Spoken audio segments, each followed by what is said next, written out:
உன்னால முடியாதுன்னு யாராவது சொல்றாங்கன்னா அது சாத்தானுடைய வேலை, அது சாத்தானுக்கு தந்திரம். ஆனா ஆவியானவர் யார் தெரியுமா?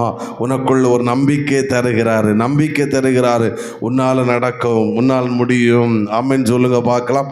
அப்போ நம்பர் 1, ஆவியானவர் யார் என்றால், எது என்னால் செய்ய முடியாதோ அதை என்னை கொண்டே செய்ய வைக்கிறவர். ஏன்னா செய்வது நீங்கள் அல்ல, ஆவியானவர் தான் செய்கிறார். அப்போ அதனால நிச்சயமாக நடக்கும்.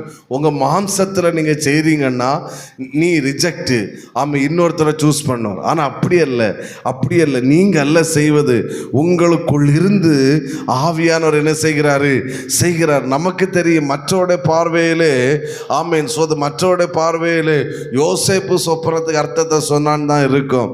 ஆனால் யோசேப்புக்கு தான் தெரியும்